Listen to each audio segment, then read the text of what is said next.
एक कलेश नोबेल शांति पुरस्कार पर भी जारी है। इसका एक एपिसोड हमने आपको कल सत्ता में दिखाया था, जिसका नाम था नोबेल फेल। लेकिन अब खुद अमेरिका के राष्ट्रपति डोनाल्ड ट्रंप ने इसका दूसरा एपिसोड रिलीज कर दिया है। नाम है दर्द नोबेल। ये बात अब तक पूरी दुनिया जान चुकी है कि डोनाल्ड ट्रंप को नोबेल का मेडल भले ही ना मिला हो, लेकिन अगर यू टर्न मारने और झूठ बोलने का कोई भी मेडल होता तो डोनाल्ड ट्रंप उसके विजेता जरूर होते। ट्रंप ने अब नोबेल ना मिलने के बाद भी एक ऐसा ही झूठ बोला है जिसमें दर्द की मात्रा बहुत ज्यादा है। कल नॉर्वेजियन नोबेल कमेटी ने नोबेल का पीस प्राइज वेनेजुएला की विपक्ष की नेता मारिया कोरिना मचाडो को दिया था, लेकिन अब मचाडो अपने एक बयान से ऐसा ट्विस्ट लेकर आई हैं जिसकी चर्चा सब जगह है और ट्रंप को उसमें अपने नंबर बढ़ाने वाली संभावनाएं दिख रही हैं। ट्रंप के दर्द नोबेल पर मरहम लगाते हुए शांति पुरस्कार विजेता मारिया मचाडो ने यह सम्मान ट्रंप को ही समर्पित कर दिया है।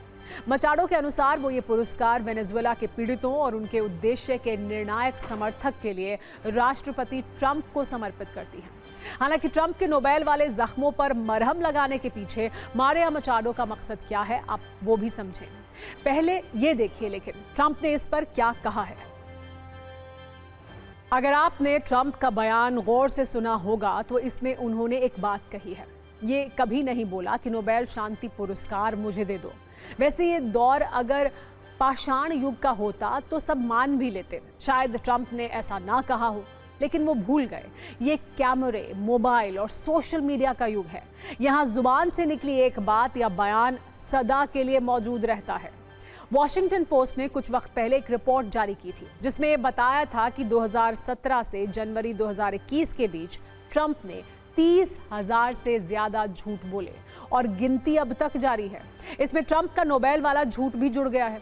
इस बात की पुष्टि सत्ता की इस फ्लैशबैक रील से भी होती है, क्योंकि ट्रंप दिन रात उठते बैठते सिर्फ नोबेल के जिक्र ही करते हैं और उसी का राग अलापते हैं।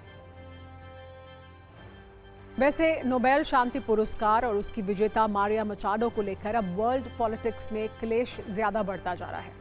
इसमें अब पुतिन की एंट्री भी हो गई है। पुतिन ने भी ट्रंप के समर्थन में जो कहा है उसे मचाडो पर कटाक्ष के तौर पर भी देखा जा रहा है और इसकी कहानी भी बहुत दिलचस्प है। पुतिन के अनुसार नोबेल शांति पुरस्कार अपनी विश्वसनीयता खो चुका है। कोई भी इस पर असहमत नहीं हो सकता कि कभी-कभी कुछ लोगों को शांति के लिए कुछ ना करने के बावजूद पुरस्कार मिल जाता है। ट्रंप ने शांति के लिए बहुत काम किया है। पहले पुतिन का एक बयान सुनिए, फिर ये बताएंगे कि नोबेल विजेता मचाडो पर ट्रंप वर्सेस पुतिन का क्या एंगल है और पुतिन मारिया मचाडो को यह सम्मान मिलने से खुश क्यों नहीं हुए हैं। नोबेल शांति विजेता मारिया कोरिना मचाडो जिस वेनेजुएला से आती हैं, वो ट्रंप और पुतिन के लिए जंग का नया अखाड़ा बन सकता है। और सबसे बड़ी बात, इस जंग की चिंगारी को भड़काने की बड़ी वजह खुद वेनेजुएला में विपक्षी नेता मचाडो को माना जा रहा है। इसी दावे को लेकर मारिया मचाडो को नोबेल का शांति पुरस्कार दिए जाने को लेकर सवाल उठ रहे हैं। असल में दावा यह है कि मारिया मचाडो वेनेजुएला में सत्ता हासिल करने के लिए युद्ध के समर्थन में है। इसके लिए उन्होंने कुछ वक्त पहले इजराइल के प्रधानमंत्री बेंयामिन नेतन्याहू को एक लेटर लिखा था। इस लेटर में उन्होंने नेतन्याहू से वेनेजुएला पर एक्शन लेने की अपील की थी। और सबसे जरूरी बात, इस पूरी कहानी को लिखने वाले स्क्रिप्ट राइटर और डायरेक्टर खुद ट्रंप हैं, जो मारिया मचाडो को वेनेजुएला की सत्ता दिलवाना चाहते हैं। इसीलिए सवाल है कि वेनेजुएला की विपक्षी नेता जो लंबे समय से सत्तारूढ़ पार्टी के खिलाफ संघर्ष का चेहरा रही हैं, क्या वाकई में शांति का प्रतीक हैं, जैसा नोबेल कमेटी ने भी कहा था। दूसरा सवाल, क्या अब इसी नोबेल शांति विजेता के नाम पर दुनिया में नई अशांति होने वाली है और इसका सेंटर होगा वेनेजुएला।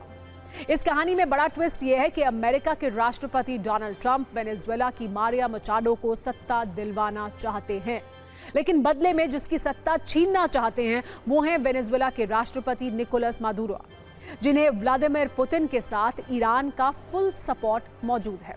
मतलब डोनाल्ड ट्रंप मारिया मचाडो के साथ हैं, जबकि पुतिन और ईरान वेनेजुएला के राष्ट्रपति के साथ खड़े हैं। और यही वजह है कि ट्रंप और पुतिन के बीच टेंशन का ट्रिगर पॉइंट हो सकता है। मतलब मानवता और शांति का प्रतीक कहे जाने वाले नोबेल शांति पुरस्कार को जीतने वाली महिला के नाम पर वैश्विक राजनीति का तापमान भी बढ़ने वाला है।